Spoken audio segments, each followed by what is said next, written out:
Shalom and shalom on the set of souls, but giving no praise to Yahweh, Shem El Shah, Shem Kodash, that belongs to the apostles of GMS and honors you brothers in the work of the Most High in truth and in sincerity. It's a quick one. It says cap on Trident nuclear warhead stockpile to rise by more than 40%. So Trident is the name of the nuclear a system that the UK has. Right, it says exclusive Boris Johnson announcement on Tuesday will end. So that's announcement today will end 30 years of gradual disarmament. Britain is lifting the cap on the number of Trident nuclear warheads it can stockpile by more than 40%. Boris Johnson will announce on Tuesday ending 30 years of gradual disarmament since the collapse of the Soviet Union. The increased limit from 180 to 260 is contained in a leaked copy of the Integrated Review of Defence and Foreign Policy seen by The Guardian. It paves the way for a controversial £10 billion rearmament in response to perceived threats from Russia and China. Right, so uh you can, this is the article you can read more into if you want. But the point here is that there is going to be, the plan is to build more nuclear weapons, right? And, you always have it where, you've got the official number, then you got the unofficial number, right? These are just the official numbers, right? Because at the end of the day, this man is a lie. You think he's going to tell you the truth about how many nuclear warheads he really has. This is Joel 3 and 9. Proclaim ye this among the Gentiles. Prepare war, wake up the mighty men. Let all the men of war draw near, let them come up. Right, so proclaim ye this among the Gentiles, prepare war. That's what the Most High is doing. He's starting to put it into into the minds of these different heathen nations, right, to prepare war, to get prepared for these for this third world war, right? Right, it says, beat your plowshares into swords, and this is talking about, let me finish it. Beat your plowshares into swords and your pruning hooks into spears. Let the weak say, I'm strong. Right, so this is talking about your different, nations. Now, basically, moving their money from agriculture, i.e., plowshares and pruning hooks, into their military, right? So then let the weak say I'm strong, and you've been seeing over the last couple of years, right? These weaker nations have basically been building up their arms, right? Getting in prepared for this third world war, whether they know it or not. Right, this is what the Lord is basically having these different nations do. Assemble yourselves and come, all ye heathen, and gather yourselves together round about. Thither cause thy mighty ones to come down. Right, because in fact, let me carry on. It says, let the heathen be wakened and come up to the valley of Yahweh Shaphat. Right, Yahweh being the name of the Most High, and Shaphat basically being the Lashon Kadash for judgment, right? So it's the valley of Yahweh's judgment, right? It says, for there will I sit to judge all the heathen round about. Yeah, because this is it. All those that basically go out there, right, a large majority of them are going to die at first, right? And then, those that remain will try to fight the Lord and then be killed that way. You can read that in Second Ezra, the 13th chapter, right? After that was nothing to be perceived but dust and smell of smoke, right? So there's going to be a great slaughter over there, right? All of you people that have joined up in the military, all of you people that have, what's the word I'm looking for?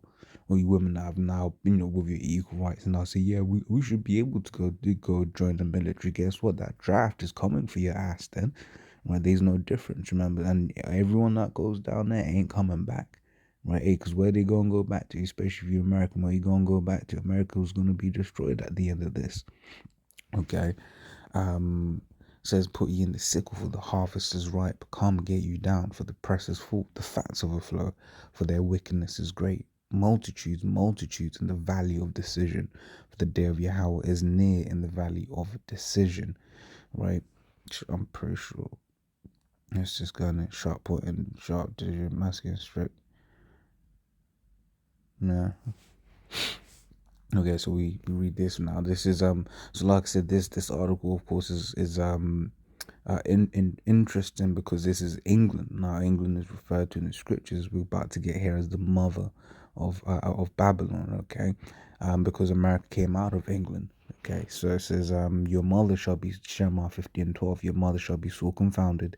She that bare you shall be ashamed. Behold, the hindermost of the nation shall be a wilderness, a dry land, and a desert. Yeah, because once again, America's going to be completely destroyed. And guess what? England's going to be one of them countries to shoot nuclear missiles at America.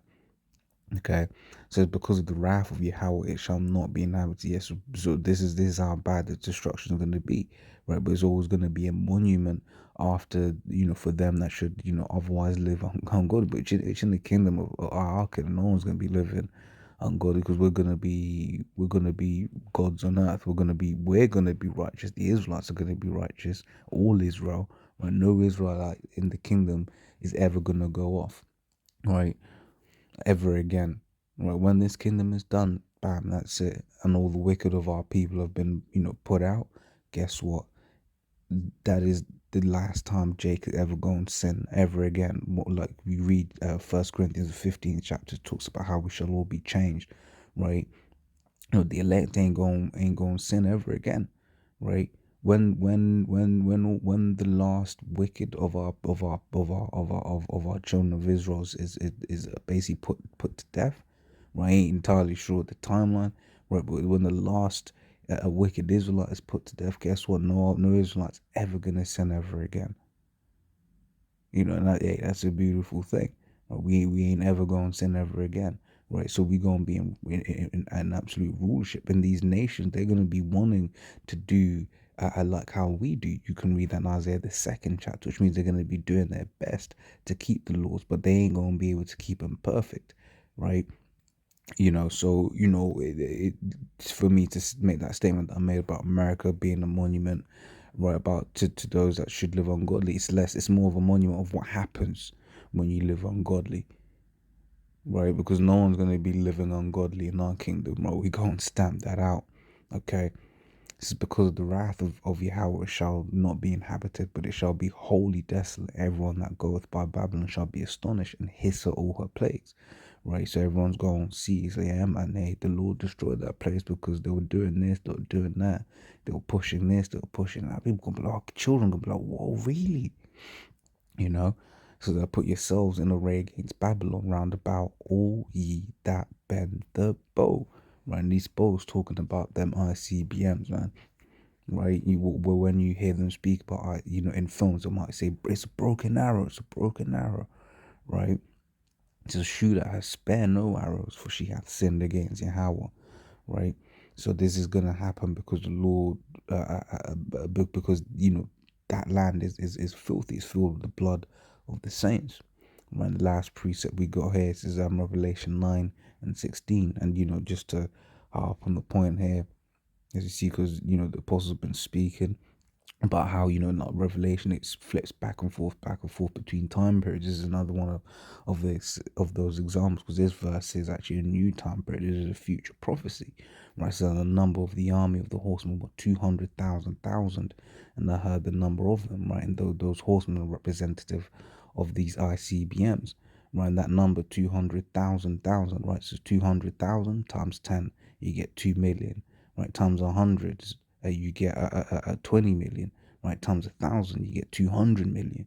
Okay, so 200,000 times 1,000 is 200 million, right? So it's 200 million missiles, right?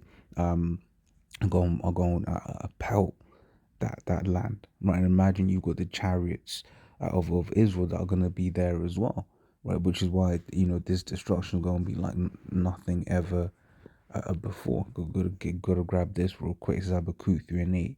Right? Was Yahweh displeased against the rivers? Was thine anger against the rivers? Was thy wrath against the sea? That thou didst ride upon thine horses and upon thy chariots. Right? So basically, what Habakkuk is asking, he's seen a vision. It's like, yo, Lord Yahweh Shemi Shai. Yo, hey, you really hit that place up, man. Was you angry at the rivers? Was you angry at the sea? Like, why did you destroy this place so much? Well, scripture says wickedness hath exceedingly polluted the whole earth, right? So, as always, Lord, that was edifying. Till next time, I say shalom.